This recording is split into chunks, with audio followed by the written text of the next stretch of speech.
Daremos comienzo con la clase número 2 de Romanos.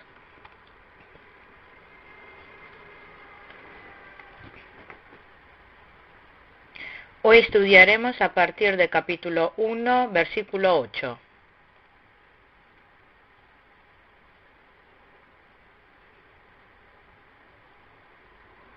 Anteriormente habíamos hablado acerca del Evangelio. En el capítulo 2 se expone acerca del Evangelio. La palabra evangelio en griego es evangelion. Evangelion. El significado del mismo es noticia alegre, buena noticia. Jesús vino a este mundo trayendo la salvación a nosotros. Jesús murió en la cruz por nosotros y resucitó. Jesucristo es el Evangelio. Nosotros tenemos vida eterna por creer en Jesús.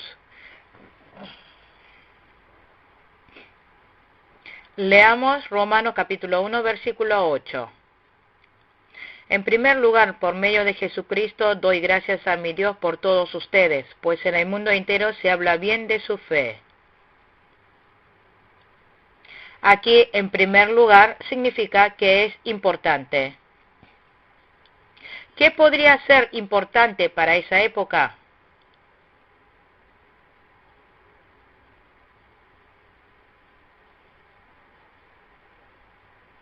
Que una parte de los romanos aceptaron el Evangelio y recibieron la salvación.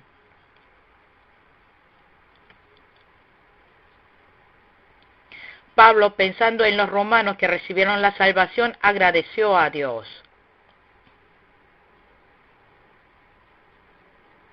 Porque en ese tiempo Roma era el centro del mundo. Era la ciudad central de poder político y autoridad.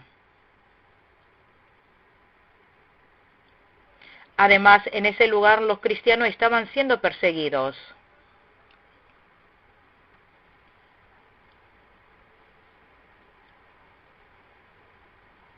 Pero al ver que en ese lugar se levantó iglesias y a ver cada día más creyentes, se alegró mucho Pablo. Todo esto es posible por la gracia de Dios.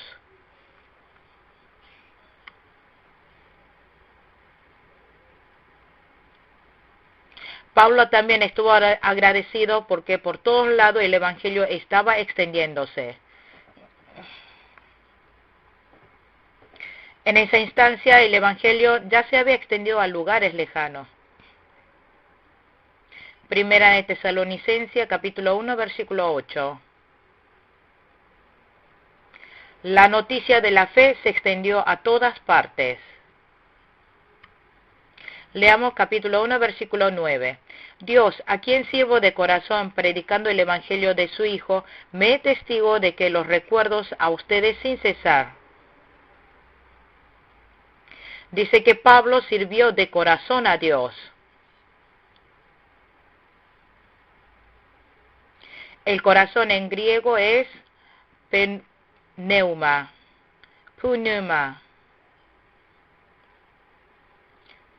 Pneuma es espíritu.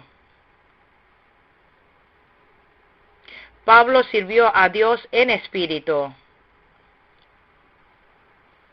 Juan capítulo 4, versículo 24. Cuando nosotros adoramos a Dios, debemos hacerlo en espíritu y en verdad.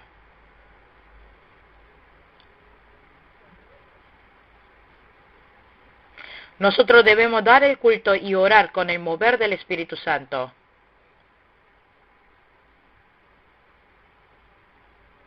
Con el conmover del Espíritu Santo, nuestro espíritu debe adorar a Dios.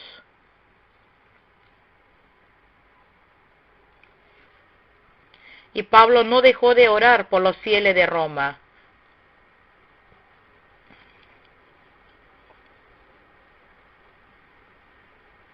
Oró siempre para la iglesia de Roma. El ministro debe orar siempre por los fieles. Primera de Samuel, capítulo 12, versículo 23. Los fieles deben orar por los ministros. Hay que orar para que hagan bien la obra de Dios. Versículo 10. Siempre pido en mis oraciones que, si es la voluntad de Dios, por fin se me abra ahora el camino para ir a visitarlos.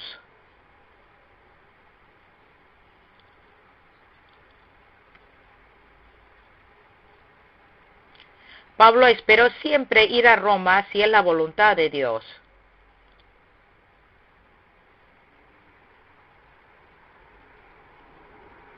Si fuese la voluntad de Dios, Pablo quiso ir a llevar el Evangelio a Roma. Esto es exactamente lo que es seguir la guía de Dios. Es querer seguir la providencia de Dios.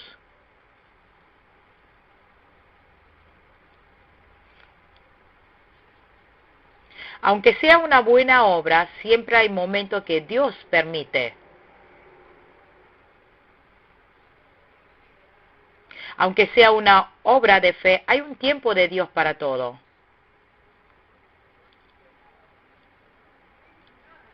Es importante seguir en obediencia ese tiempo de Dios.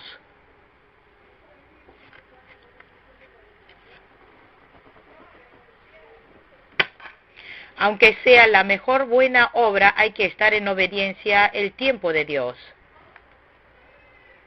Romanos 15, versículo 22. Versículo 11 y 12. Tengo mucho deseo de verlos para impartirle algún don espiritual que los fortalezca. Mejor dicho, para que unos a otros nos animemos con la fe que compartimos.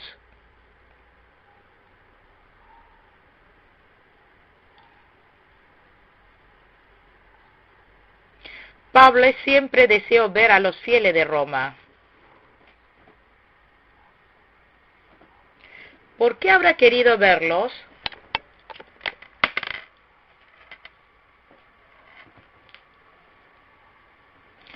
Primero, porque siempre deseo impartirle don espiritual que los fortalezca.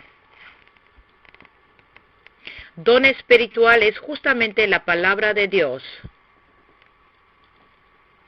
Lo que Pablo había comprendido especialmente era la verdad.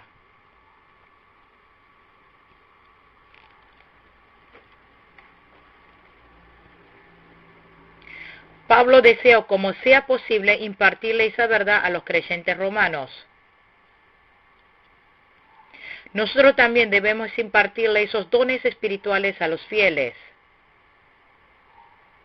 Capítulo 15, versículo 29.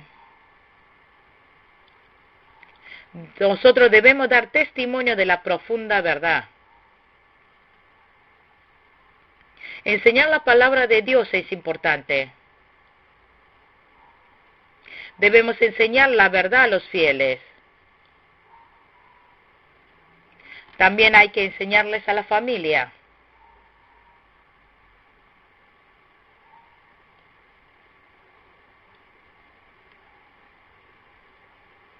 También, como misioneros, hay que ir al extranjero para comunicarle esta verdad espiritual a otras personas. Hay que compartir esta verdad espiritual a los alumnos y maestros de la escuela visitando. Porque si los fieles reciben estos dones espirituales, su fe se fortalecerá.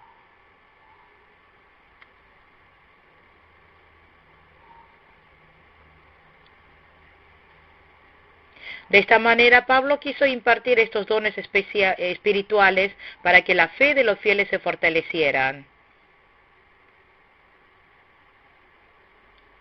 Y también hay un segundo motivo por el cual Pablo quiso encontrarse con los fieles romanos. Esto es porque querían ser consolados mutuamente. Esto es tener comunión en la fe. Relacionarse en la fe mutuamente. Pablo quiso ayudar en la fe del otro, también consolarse mutuamente y de esta manera levantar la iglesia.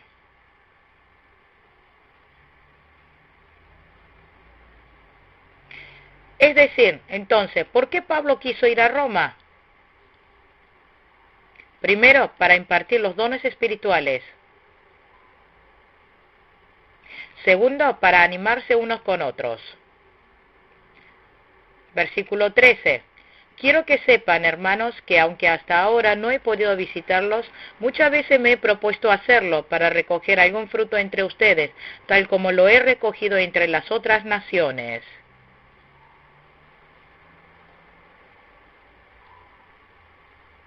Aparece aquí otro motivo de por qué Pablo quiso ir a Roma.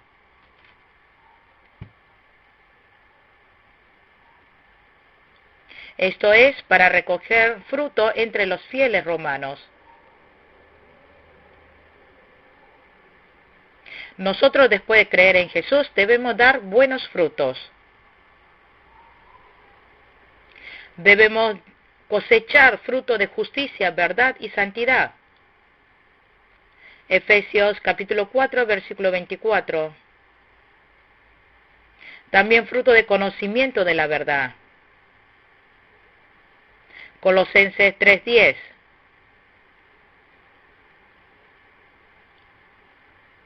Hay que crecer hasta la medida de Cristo.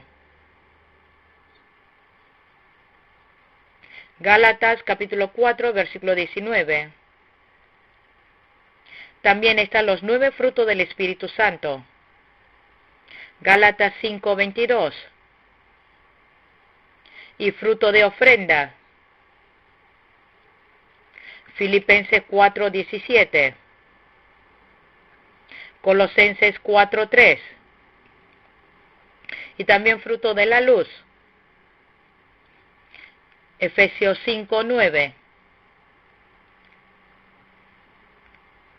Versículos 14 y 15. Estoy en deuda con todos, sean cultos o incultos, instruidos o ignorantes. De allí mi gran anhelo de predicarle el Evangelio también a ustedes que están en Roma. Los griegos son civilizados. También los salvajes son incultos. Pablo dijo que es deudor con todos.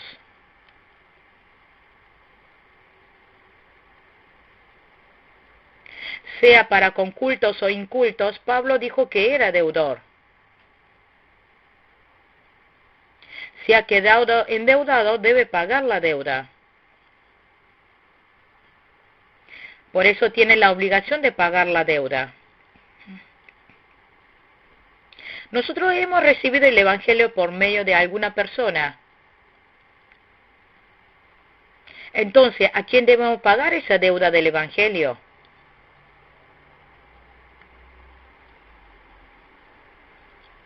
No es a la persona que me ha traído el Evangelio.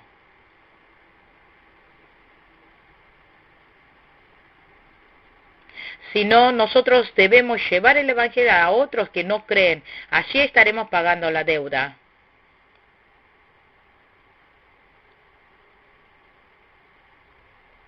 Por tanto, si nosotros hemos recibido el Evangelio por medio de alguien, debemos compartirlo con aquellos que no creen todavía en el Evangelio. Porque si no lo hacemos, habrá gran ira. Primera de Corintios capítulo 9, versículo 16. Romanos 15, 27.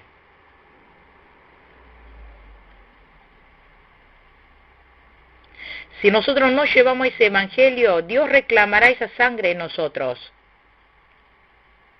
Hechos capítulo 20, versículo 26. Nosotros debemos llevar el Evangelio, escuche o no escuche. Ezequiel capítulo 3, versículo 11, versículo 18. Segunda de Timoteo capítulo 4, versículo 2. De esta manera, si está en nosotros, debemos llevar el Evangelio hasta lo último de la tierra. Versículo 16. A la verdad, no me avergüenzo del Evangelio, pues es poder de Dios para la salvación de todos los que creen, de los judíos primeramente, pero también de los gentiles. Pablo no se avergonzó del Evangelio, porque este Evangelio es lo más maravilloso.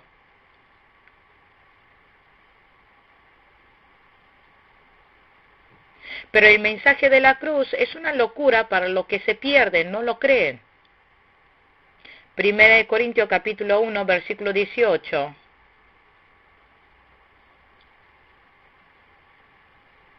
Pero Pablo consideró el Evangelio lo más orgulloso para su vida.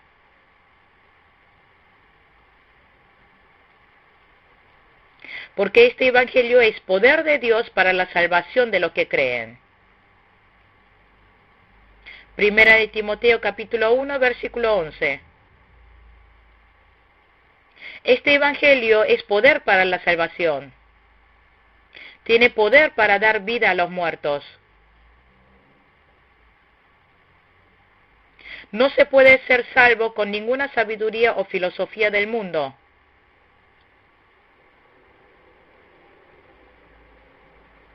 Tampoco por medio de ninguna ciencia o pensamiento humano. Pablo consideró el Evangelio lo más grandioso y así predicó con valentía. Primera de Corintios 1, 8, Efesios 3, 12. Pablo consideró el Evangelio lo más grandioso y así predicó con valentía. El Evangelio tiene valor.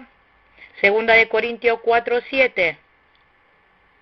Es Evangelio glorioso. Es Evangelio grandioso. Este Evangelio tiene poder para dar vida a los muertos. Los romanos adularon de su poder.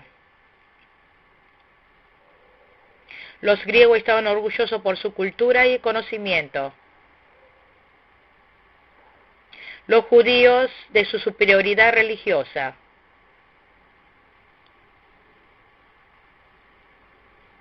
Pero Pablo estaba orgulloso por el Evangelio de la cruz. Esto también es un cargo glorioso. Segunda de Corintios capítulo 3, versículo 9. En este Evangelio hay poder. Marcos capítulo 16, versículos 17 y 18. En el Evangelio en sí hay poder. Dentro del mismo está el elemento de vida. Por eso, como tiene ese poder, puede dar vida. Poder en griego es dunamis. Dunamis.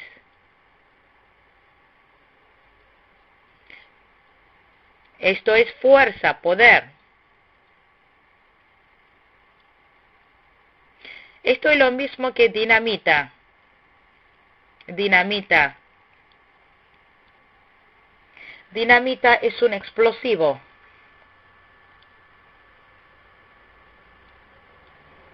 Nobel creó el premio Nobel.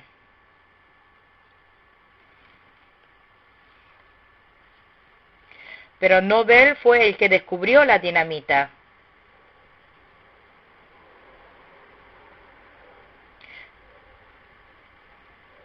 La dinamita puede hacer explotar un edificio, una roca, un puente. La dinamita tiene poder de destrucción. Pero el Evangelio tiene poder para salvar. Tiene poder para dar vida.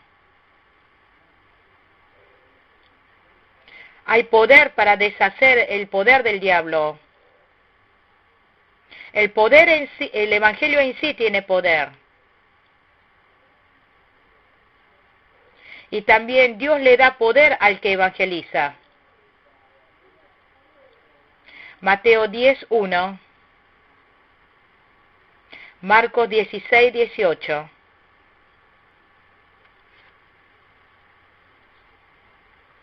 Por eso, creyendo en que hay poder en el que predicar, debe tener seguridad de esto y predicar. Nadie puede detener el poder del Evangelio, porque está el poder de Dios. Hay poder de salvarlos del pecado. Mateo 1, versículo 21. También hay poder para salvar de la ira y el juicio de Dios. 5:9. Cualquiera que crea tendrá salvación. Sean judíos o griegos, si creen tendrán salvación.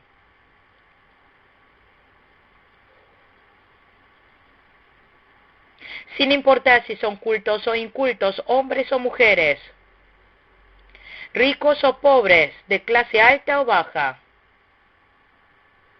Cualquiera que crea tendrá salvación.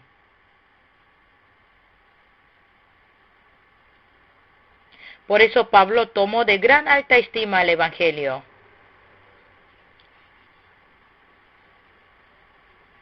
Primero a los judíos, después a los griegos, dijo. No está hablando de discriminación étnica. Solamente está tratando del orden de la administración de Dios. Dios llevó el Evangelio primero a los judíos y luego a los gentiles. Está refiriéndose del orden administrativo del Evangelio. Versículo 17. De hecho, en el Evangelio se revela la justicia que proviene de Dios, la cual es por fe de principio a fin, tal como está escrito, el justo vivirá por la fe.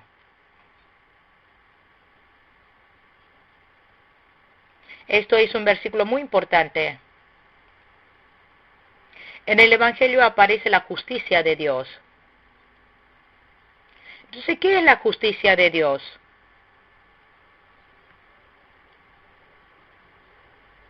No está hablando de la naturaleza justa de Dios mismo, ni la intención de Dios,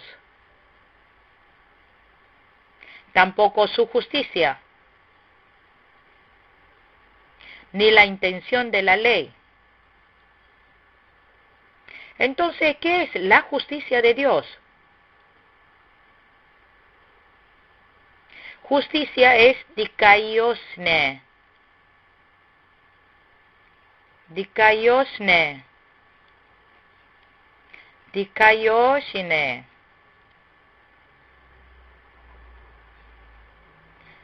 Esto significa justo, correcto. Significa esto.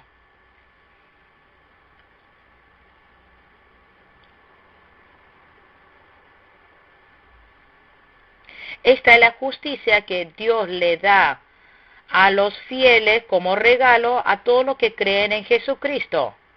Hay que recordar muy bien esta justicia.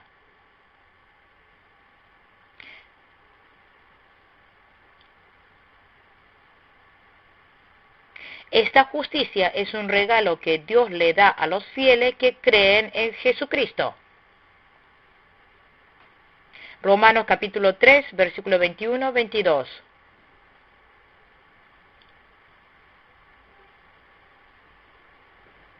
Es la justicia que Dios reconoce justo y lo justifica, una justicia considerada. Es la justificación que declara en la corte de Dios.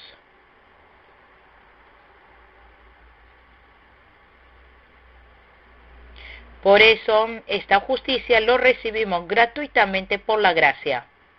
Nosotros somos pecadores.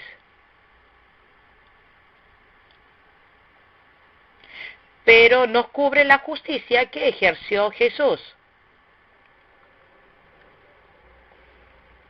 Nosotros por el Evangelio, el pecador, nos hemos convertido en justo. Por eso cuando Dios nos ve, nos reconoce justificado.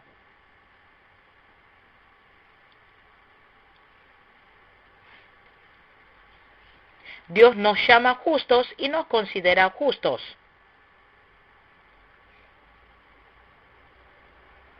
Jesús llevó a cabo con todas las exigencias de la ley. Él cumplió con todas las escrituras del Nuevo y del Viejo Testamento. Él obedeció hasta la muerte todo el mandato de Dios. Por eso Jesús es justo. 1 Corintios capítulo 1, versículo 30. Dios nos vistió con la justicia de Jesús.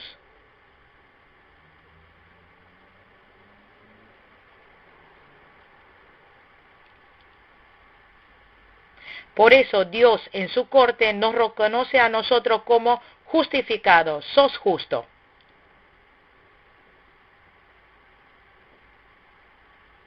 Esto viene solo por la gracia, gratuitamente. No lo recibimos por nuestro esfuerzo.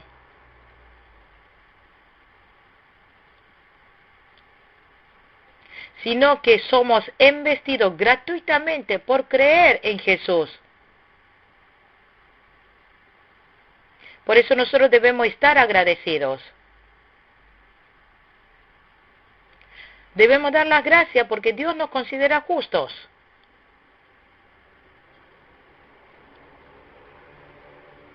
Somos pecadores, pero a través de Jesucristo somos justificados. Esto se hace por la gracia de Dios.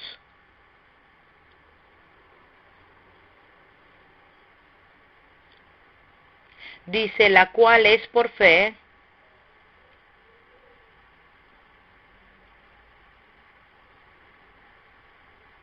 Esto señala el crecimiento y avance de la fe. Esto es que crece cada vez más la fe.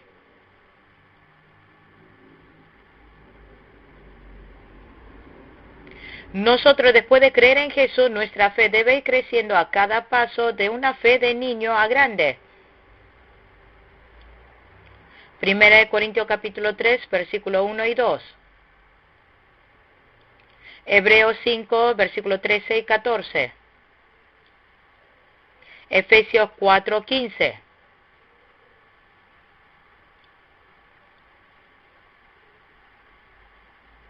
Dijo, el justo por la fe vivirá.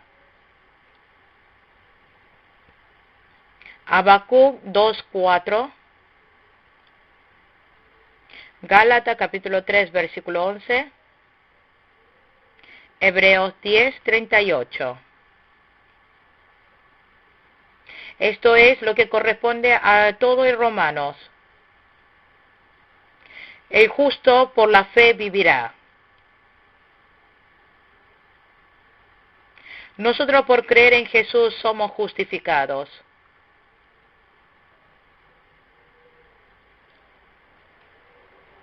Nosotros que fuimos justificados por creer en Jesús debemos seguir viviendo por fe. Nosotros tenemos vida eterna por fe. Por eso debemos continuar viviendo en la fe. Al principio fe, en el medio también fe, y hay que vivir hasta el final por fe. Un político vive por la política. Un comerciante vive por el negocio. Un soldado vive por la Fuerza Armada. Un académico vive por los estudios. Un agricultor vive por el cultivo. Un técnico por la técnica. Pero el fiel vive por fe. Hay que vivir por fe en Cristo. Debemos vivir por la vida de Cristo. Hay que vivir por la palabra de Dios. Después dijo, vivirá. Por fe nuestra vida tiene vida. Vive nuestro espíritu. Versículo 18. Ciertamente la ira de Dios viene revelándose desde el cielo contra toda impiedad e injusticia de los seres humanos que con su maldad obstruyen la verdad.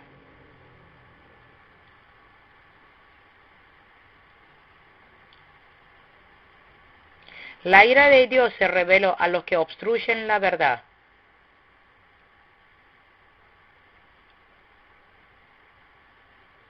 Contra toda impiedad e injusticia de los seres humanos.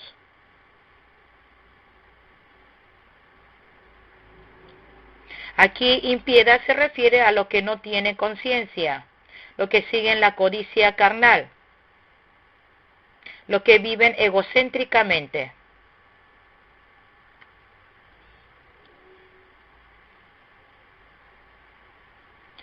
La impiedad son los actos que no están bien delante de Dios.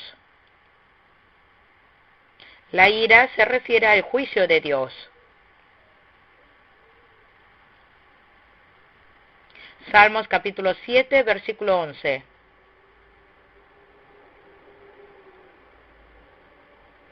Dijo, revelándose desde el cielo. Esto señala al mundo espiritual. Versículo 19. Me explico. Lo que se puede conocer acerca de Dios es evidente para ellos, pues Él mismo se lo ha revelado.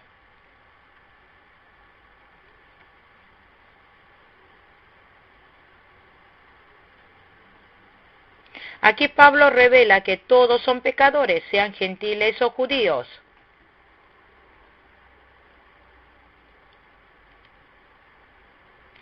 De capítulo 1, versículo 18 al 32, está diciendo que los gentiles son pecadores. También los judíos son pecadores. Capítulo 2, versículo 1 al capítulo 3, versículo 8. Allí dice que hasta los judíos son pecadores. También toda la humanidad es pecador. Capítulo 3, versículo 9 al 20. Está diciendo que toda la humanidad es pecador.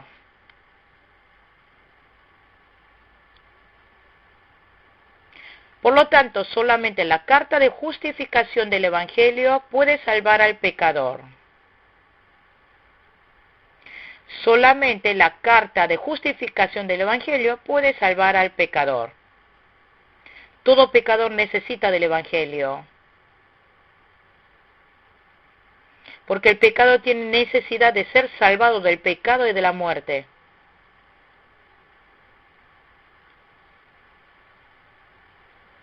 Dios juzga a los pecadores. Versículo 19. Me explico. Lo que se puede conocer acerca de Dios es evidente para ellos, pues Él mismo se lo ha revelado. Dice que se puede conocer acerca de Dios es evidente para ellos. Es evidente se refiere a la conciencia y al alma. Dios se reveló a nosotros usando nuestra conciencia y alma. Pero el animal no tiene alma, no tiene espíritu. Tampoco razón. Los animales no pueden conocer a Dios.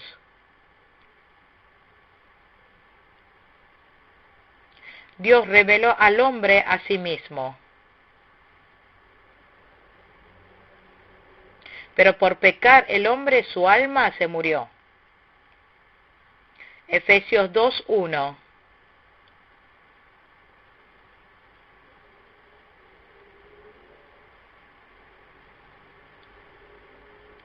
Por eso, como el espíritu del hombre se oscureció, si no es por una revelación especial, no puede conocer a Dios.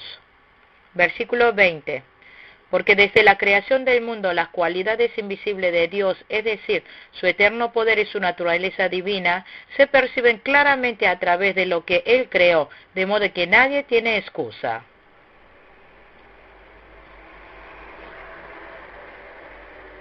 Dice, desde la creación del mundo, las cualidades invisibles de Dios. Esto es poder y naturaleza divina. Es su poder y naturaleza, la divina de Dios. Se hizo conocer claramente a través de la creación. Esto se refiere a la revelación natural. Dios se hizo conocer a través de la creación, de la naturaleza.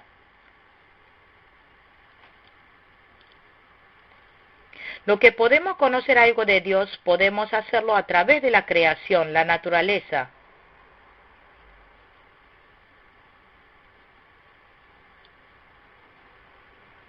Pero como el espíritu del hombre se oscureció, no puede llegar a conocer a Dios. Ya el hombre no puede conocer a Dios solamente con la revelación de la naturaleza. Por lo tanto, Dios nos reveló su revelación especial. Por eso dijo, de modo que nadie tiene excusa.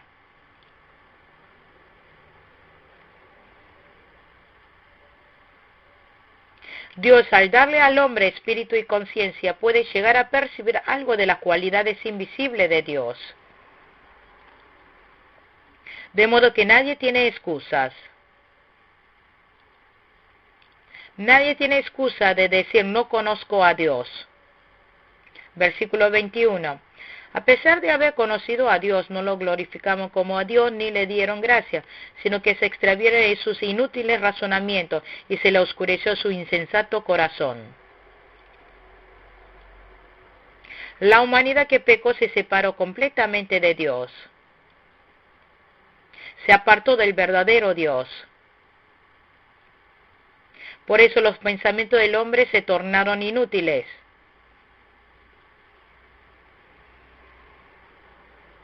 Porque se separó de que es la fuente de la luz y de la sabiduría.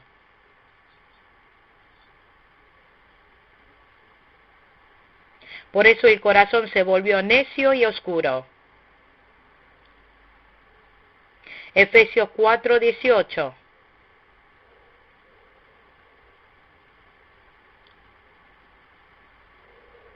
Como de esta manera el hombre se volvió vano y necio, comenzó a servir a los ídolos. El hombre hizo de ídolos su Dios.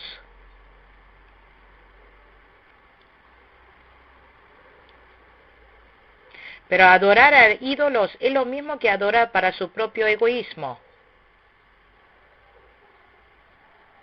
Deuteronomio capítulo 9, versículos 12 al 16.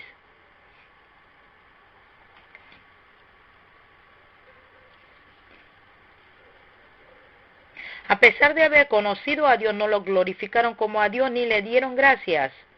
Esto es maldad. No conocer a Dios y ni darle las gracias es maldad.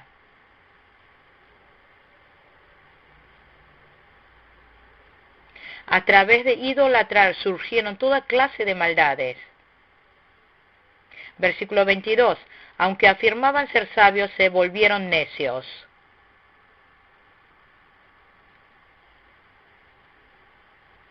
El hombre se afirmó ser sabio y se volvieron necios.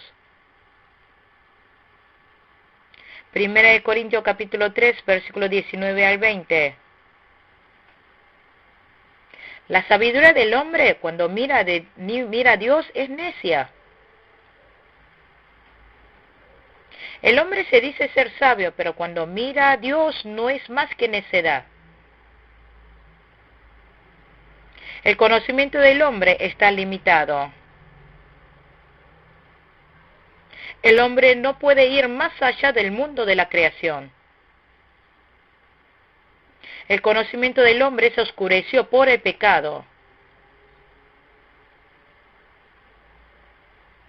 No se puede conocer al Dios Santo por el hombre mismo. Versículo 23. Y cambiaron la gloria del Dios inmortal por imágenes que eran réplicas del hombre mortal, de las aves, de los cuadrúpedos y de los reptiles.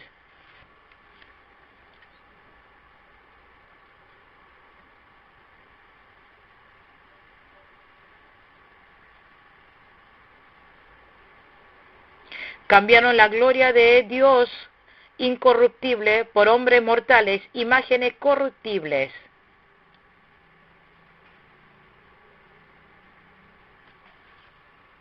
Cuando el hombre se aparta de Dios, se le mete deseo de adorar a ídolos.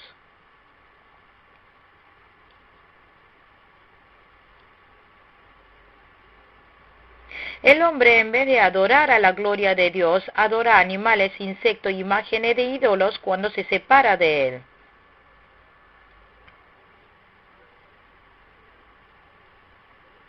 La imagen de los ídolos están hechas en general de hombre, imágenes de animales o imágenes de insectos. Hoy en día, el hombre es ídolo, el dinero es ídolo. El poder es ídolo, uno mismo es el ídolo. La ambición es ídolo. La terquedad es ídolo. Colosenses 3:5. Primera de Samuel 15:23. Versículo 24. Por eso Dios los entregó a los malos deseos de sus corazones que conducen a la impureza sexual, de modo que degradaron sus cuerpos los unos con los otros.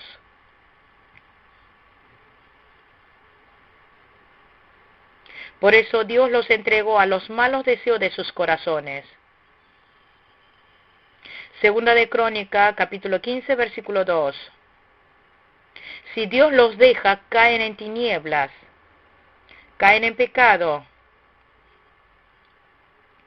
de modo que degradaron sus cuerpos los unos con los otros. Esto se trata de inmoralidad sexual. Cuando el hombre se separa de Dios, lo primero que entra es el pecado de inmoralidad sexual. Inmoralidad sexual es el pecado que comete con su cuerpo. Primera de Corintios capítulo 6, versículo 18. El cuerpo del fiel es templo de Dios. Si ensuciamos el templo, Dios lo destruirá. Primera de Corintios capítulo 3, versículo 16, 17. Los idólatras no respetan la pureza ni la moral.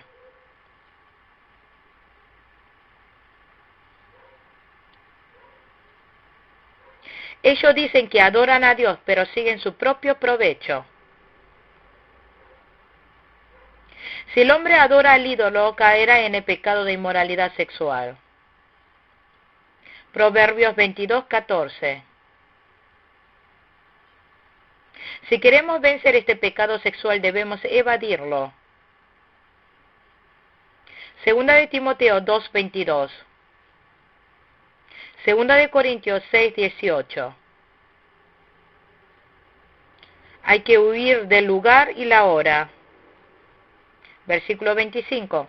Cambiaron la verdad de Dios por la mentira, adorando y sirviendo a los seres creados antes que al Creador, quien es bendito por siempre. Amén.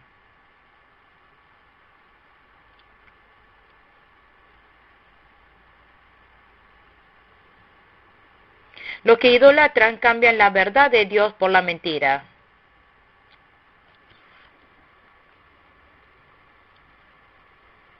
Sirviendo a los seres creados antes que al Creador. Idolatrar es seguir su sensación. Es seguir por sus sentidos.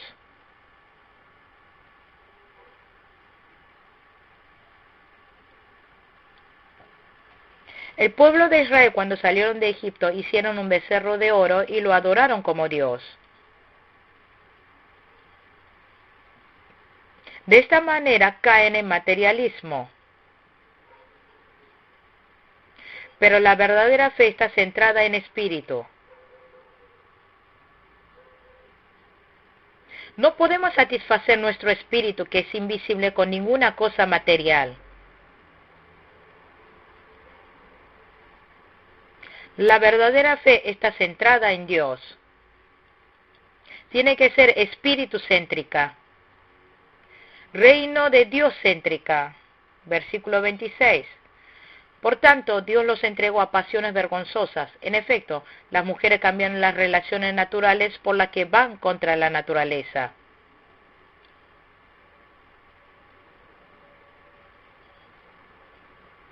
Los hombres se apartan de Dios e idolatran.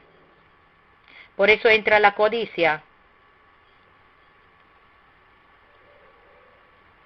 Dice que las mujeres cambiaron las relaciones naturales por las que van contra la naturaleza.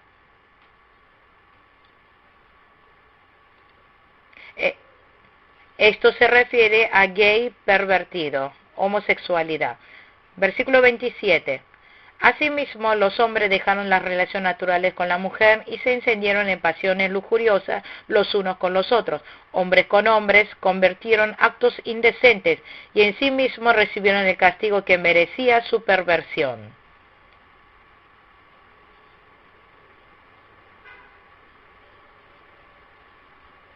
Es razonable y de naturaleza que un hombre y una mujer se casen y tengan hijos. Pero que se junten una mujer con otra mujer u hombre con otro hombre es maldito. Es perversión. Levítico 20, versículo 13. Sodoma y Gomorra fue destruido por estos pecados. Si cometen pecados, así recibirán lo que se merecen.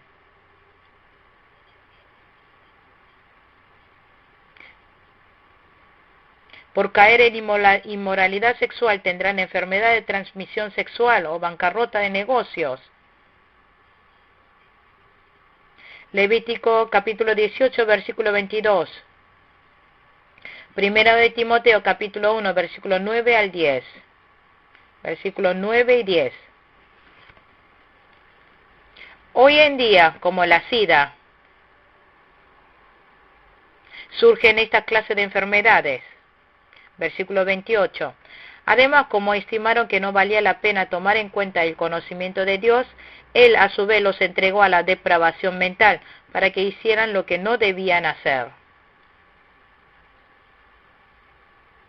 Como no quieren tener a Dios en su corazón, entra el diablo.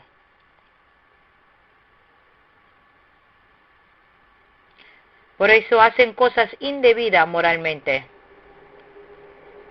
Versículo 29. Se han llenado de toda clase de maldad, perversidad, avaricia y depravación. Están repletos de envidia, homicidio, disensiones, engaño y malicia. Son chismosos. Si aquí los clasificamos, la lista tiene 5 clases. Pecado que corresponde a uno mismo. Maldad, perversidad, avaricia y depravación. Maldad, perversidad, avaricia y depravación. Y después lo que están relacionados con otras personas. Son pecados que surgen por competir con otros. Envidia, homicidio, disensiones, engaño y malicia.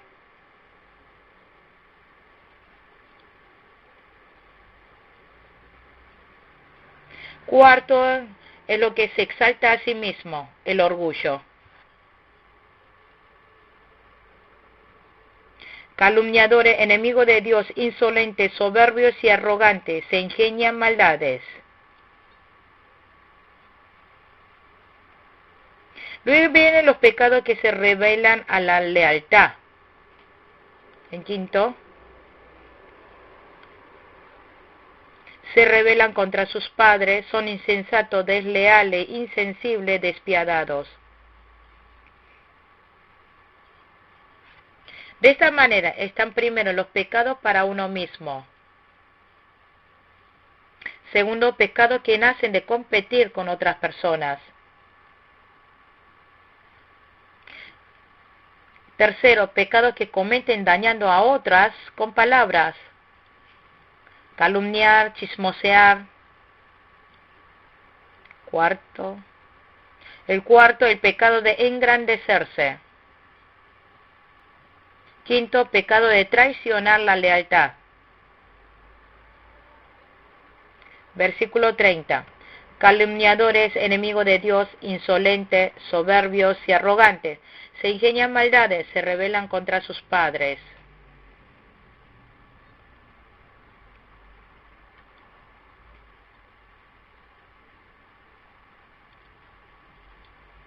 Nosotros no debemos calumniar a otras personas, tampoco hacer el mal con palabras a otras personas. No debemos maldecir a otras personas, sino bendecir.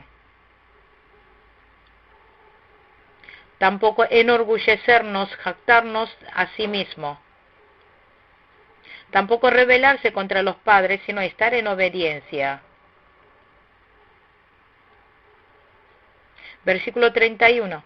Son insensatos, desleales, insensibles, despiadados. Nosotros debemos cumplir con la promesa. Debemos tener un corazón que amemos y perdonemos. Hay que respetar la justicia al hombre y a Dios. Mateo 23, 23. Versículo 32. Saben bien que, según el justo decreto de Dios, quienes practican tales cosas merecen la muerte. Sin embargo, no solo siguen practicándolas, sino que incluso aprueban a quienes las practican. Personas que cometen tales pecados merecen la muerte. Esa persona tiene que recibir el juicio de Dios. Todos nosotros somos pecadores en todas estas áreas. El pecado contagia, tiene adicción. El pecado tiene profundización.